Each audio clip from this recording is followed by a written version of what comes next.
अलविदा जुमे की नमाज सकुशल संपन्न हो गई है। पूर्व विधायक योगेश वर्मा यहाँ अकीदतमंदों से मिले हैं, उनसे मुलाकात की है, चुनाव पर चर्चा की है। क्या इन लोगों के बीच बात हुई है, क्या ये लोग यहाँ पर वोट मांगने के लिए आए हैं, इसी पर मैं बात कर लेता हूँ। नायब शेर काजी साहब हैं हमारे साथ, जनरल रशीद साहब। सियासत सियासतदान हैं, आप लोगों के पास आए हैं, मुलाकात करी है, बड़ी मुस्कुराहट भी है। नहीं, हमने इनको मुबारकबाद दी है इस बात की कि मेरठ के अंदर इलेक्शन होने जा रहा है। इलेक्शन अंदर कैंडिडेट के ऊपर बहुत कुछ डिपेंड करता है और मैं समझता हूँ कि ये कैंडिडेट जो तय किया गया है ये बहुत ही सही से है और ये हिंदू मुस्लिम सिख ईसाई सबका बराबर का ख्याल रखेंगे, सबका आपस में मोहब्बत का। हम लोग भी इसीलिए इनको साथ में मोहब्बत का पैगाम देते हैं और उम्मीद करेंगे कि इंशाल्लाह हमारे तमाम मुसलमान भाई आपको पूरी तरीके से सपोर्ट करेंगे और अल्लाह ने चाहा तो पार्लियामेंट के इलेक्शन आपको जितवाएंगे, आपकी अहलिया को। अच्छा काजी साहब, क्या ऐसी चीज़ नज़र आती है जो आपको लग रहा है कि भाई हाँ, इनको आप सपोर्ट करने की बात कर रहे हैं? देखिए, नज़र ये आ रहा है क्योंकि जिस कैंडिडेट को उन्होंने उतारा है वो पहले मेयर रह चुकी हैं और मेयर रहने की वजह से उनका जो स्वभाव था, जो उनका तरीक़ेकार था वो बहुत अच्छा था। उससे लोगों को कोई शिकायत मौका नहीं मिला। तो उसी का ख्याल करते हुए हम समझते हैं कि अगर पार्लियामेंट के मेंबर बन जाएंगी, एमपी बन जाएंगी तो वो इसी तरह से सबका ख्याल रखेंगे। अच्छा, जिस तरीके से आप देख रहे हैं कि बसपा के भी कैंडिडेट यहाँ पर आए हैं, देवव्रत त्यागी उन्होंने उतारा है। और अगर बात करें बीजेपी की, तो रामायण में राम का किरदार निभाने वाले अरुण गोविल को उन्होंने मैदान में उतारा है। देखिए, कैंडिडेट तो अपनी अपनी जगह अलग अलग हैं, ठीक है। भाजपा का कैंडिडेट है वो भाजपा के लोग उसको जाने बेहतर समझें। बसपा का जो कैंडिडेट है वो बसपा वाले जाने। हमारा जो जहन है मुसलमानों का ख़ास तौर से वो अखिलेश मुलायम सिंह यादव की तरफ ज़्यादा है। क्योंकि वो मुसलमानों की बात ज़्यादा करता है। इसीलिए हम ये समझते हैं कि उनका जो भी कैंडिडेट खड़ा होगा उसको मुसलमान दिल खोल कर मदद करेगा और वोट देगा। अच्छा, बड़ी बात कह रहे हैं आपकी अखिलेश यादव के समर्थन की? जी, अखिलेश यादव के समर्थन की बहुत बड़ी बात है। हम तो उसी के हिसाब का ख्याल रख रहे हैं, उसी का कर रहे हैं। अच्छा, और क्या ऐसी चीज़ है, मतलब बसपा भी तो है विकल्प के तौर पर, लेकिन समाजवादी पार्टी अखिलेश की तरफ आप लोगों का झुकाव? देखिए, बसपा का रोल जो रहा है वो भाजपा से साठ-गांठ का रहा है। अच्छा। इसलिए डाउट है इस बात का कि बसपा का कैंडिडेट जो भी होगा उसको मुसलमान खुल के इस तरह से वोट नहीं देगा। हालांकि वोट पड़ेगी, मैं नहीं कहता कि वोट नहीं पड़ने की। और जो लोग जो बसपा को सपोर्ट करने वाले हैं वो देंगे, लेकिन जो अखिलेश की यादव के जो समाजवादी पार्टी के कैंडिडेट को देंगे वो दूसरी पार्टी के लोगों को नहीं दे पाएंगे। तो बीजेपी की टेंशन बढ़ा दी आपने तो काजी साहब। अब भाजपा की टेंशन बढ़े ये अलग मसला है। हमारे सामने तो सब जो इलेक्शन का मामला है वो जो हम लोग, क्योंकि भाजपा क्योंकि मुसलमानों के हिमायत के अंदर कोई काम ऐसा नहीं करती। अभी मदरसों का बोर्ड का मामला था, वो उसका ऐलान कराया इन्होंने कि मदरसा बोर्ड को ख़त्म कर रहे हैं। इसी तरह और कई मसले हैं।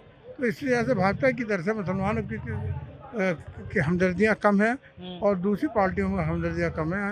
अखिलेश यादव की समाजवादी पार्टी की तरफ ज़्यादा है मुसलमानों को। अच्छा, जो आपने मदरसा बोर्ड की बात करी कि इनको जो खत्म किया, क्या लग रहा है इसके पीछे की कहानी? इसके पीछे सरकार का हाथ है, बगैर सरकार के समर्थन के, क्योंकि इसके बारे में जब इसका ऐलान हुआ तो हम लोगों ने, हमारी और दूसरी तंजीमों ने, जो मुसलमानों में ख़ास तौर से सब ने इसका विरोध किया था। लेकिन सरकार ने, उत्तर प्रदेश सरकार ने इस बात का ऐलान किया कि हम कोर्ट के फैसलों को मानेंगे और उस पर अमल करेंगे। इसका मतलब वो इसकी हिमायत में है, उसके समर्थन में। उन्होंने ये नहीं कहा कि इस पर गौर किया जाएगा और सुप्रीम कोर्ट अगर इसकी खंडन करता है तो हम उसको मानेंगे। ये बात कहनी चाहिए थी, ये बात उन्होंने नहीं कही। इसलिए मैं समझता हूँ कि इसमें यूपी सरकार का ही पूरा हाथ है। अच्छा, अगर ये तो खाली मेरठ की बात है, लेकिन पश्चिमी उत्तर प्रदेश की बात करें, सियासत के नज़रिए से अगर समझना चाहूँ तो मुस्लिमों की एक बड़ी वोट है। जिधर जाती है उधर जीत की कहानी लिख देती है, जिधर नहीं जाती उधर हार की कहानी लिखते हैं। पश्चिमी उत्तर प्रदेश की पूरी बात लगूँ तो मुस्लिम क्या सोच रहे हैं, कहाँ जा रहे हैं मुस्लिम समाज के लोग? मुसलमान भी लोग ज़्यादातर जो समाजवादी और पश्चिम की तरफ जो है बहुजन दोनों तरफ जा रहे हैं। अच्छा। हाँ। अच्छा, अलग अलग सीट पर अलग अलग निर्णायक भूमिका में रहेंगे मुस्लिम? जी हाँ जी, ये असल में कैंडिडेट पे भी डिपेंड करता है। जिस पश्चिम की साइड के अंदर जहाँ मुस्लिम कैंडिडेट उतरा है या सेकुलर माइंड का कोई कैंडिडेट उतरा है, चाहे वो गैर मुस्लिम है, तो लोग उसको सपोर्ट करेंगे। अच्छा, उसको सपोर्ट करेंगे। योगेश जी, इन्होंने तो आपके लिए बड़ी बात कह दी है। जी, ये आपकी दुआओं की वजह से मैं आज यहाँ अलविदा जुम्मे की मुबारकबाद देने आया था और सब लोगों से मिलने आया था। और ये मेरे लिए बहुत बड़ी बात है कि इन्होंने पहले भी हमें हमें एक भरोसा जताकर हमारे ऊपर और हमें मेयर बनाया था। और इस बार भी इन्होंने जो दुआएं की हैं, इनकी दुआओं की वजह से मुझे सिंबल भी मिला। और अखिलेश यादव जी ने हेलीकॉप्टर से मुझे दिया, अपना चार्टर्ड प्लेन देकर मुझे सिंबल भरने के लिए भेजा। ये बहुत बड़ी बात है। ये दलित और मुस्लिम समाज को बहुत बड़ा सम्मान दिया, सर्व समाज को सम्मान दिया है। आज क्या लग रहा है इनकी बातों से, कह रहे हैं कि अलग अलग सीट पर मुस्लिम अलग अलग जगह जा रहे हैं और यहाँ आपके लिए बोल रहे हैं? देखिए, यहाँ की बात करिए मेरठ की, कुछ जगह क्या है कि जो बीजेपी को हरा रहा है वो उसकी बात की है कि कहीं बीजेपी को किसी दूसरी पार्टी का हरा रहा है, लेकिन वो उसको वोट दे रहे हैं। लेकिन इन्होंने ये भी कहा है कि अखिलेश यादव जी की तरफ हमारा पूरा मन है, उनको हम सपोर्ट करते हैं। अच्छा, ये पूरा ही करते हैं। अच्छा, तो आप भैया एक चीज़ और मुझे देखिए, आज जो हुआ मुल्क की तरक्की, शहर की तरक्की, मुल्क के अमन चैन की दुआ की गई है। जी हाँ, मुल्क में अमन चैन कायम रहने के लिए, उनकी तरक्की के लिए विशेष दुआ की गई। शहर काजी साहब ने नमाज के अंदर इस बात का ऐलान किया और मुल्क के अंदर आपस में इत्तेफाक, इत्तेहाद, मोहब्बत और तरक्की के लिए पैगाम दिया और दुआएं करी। अच्छा, मुल्क के जो जिस समय हालात हैं, वो किस नज़रिए से देख रहे हैं? क्या हालात हैं, आपके शब्दों में जानना चाहूँगा। देखिए, मुल्क के हालात जो हैं पूरी तरीके से सही नहीं है। मुख्तलिफ़ किस्म की मामलात हैं जिसकी वजह से लोगों के अंदर, जहन के अंदर तब्दीलियाँ हैं, तशवीश है, शिकायत है।